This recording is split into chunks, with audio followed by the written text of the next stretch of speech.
For obvious reasons, I do all my paint changeouts in the paint booth where it can suck up all the dust.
So the gun and the line's all cleaned up. Now what we're gonna do, wipe all these things down with a paper towel just to make sure any loose powder that didn't get blown off comes off.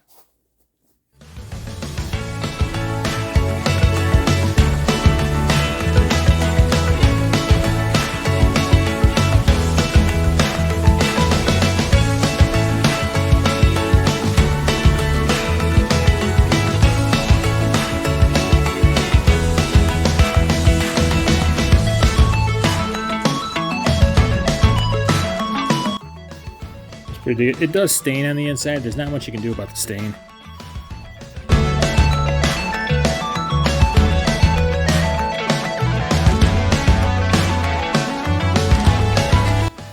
And this thing stains like crazy. Every time I spray with it, it leaves like a tint from the color before.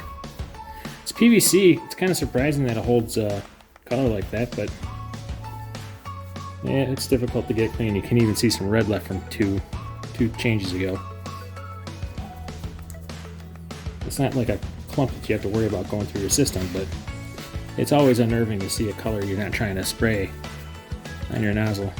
Anyway, that's good.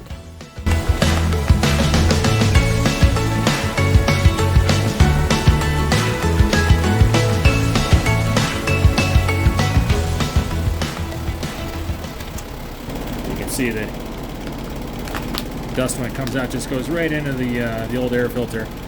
So that's actually a little more than half a pound, but it's all right. I do have something else to do in gold here in a few days. So the next thing I found to do, clear off this lip. You don't want anything on that lip because that's where the gasket mating surface is.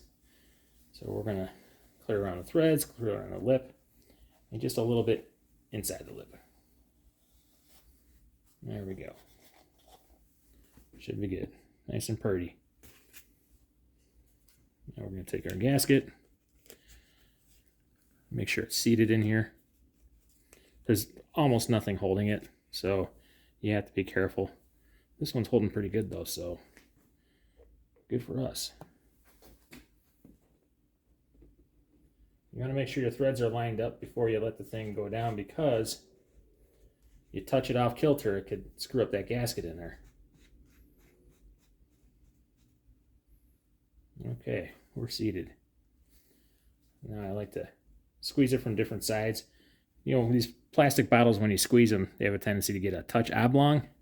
So I like to squeeze a little, turn a little, squeeze a little, turn a little. There we go. This is nice and tight. So we're going to plug this in now. I'm missing a bottle that's on the table over there because I'm doing the O-ring fix on another bottle. So set her in there. Now this airline here, you can see, well, you might not be able to see it, but there's a tiny bit of blue powder in here. So what I'm going to do is I'm going to plug my air into the Hyper Smooth. I'm going to turn it on. I'm going to pull the trigger on the gun, and that's going to operate the air solenoid to blow air through this line. And anything that's in there will clear right out. Now we're going to pull the trigger.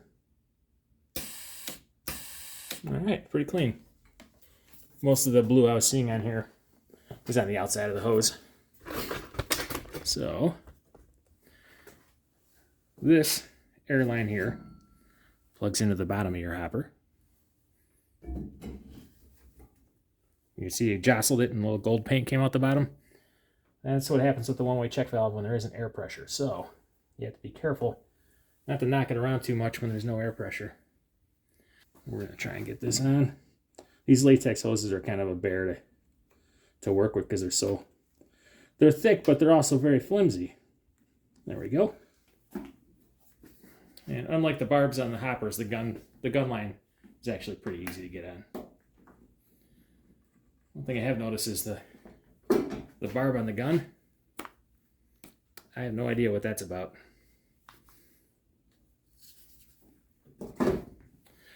Now with these, one thing I have learned, you gotta slide this down till it hits the bottom before you can thread it. I sat here the first time I did this, threading on this thing for like 2 minutes, going, what the hell? How fine are these threads? They're not that fine. You just gotta, well, they are fine, but you gotta get down to the threads. So, there we go.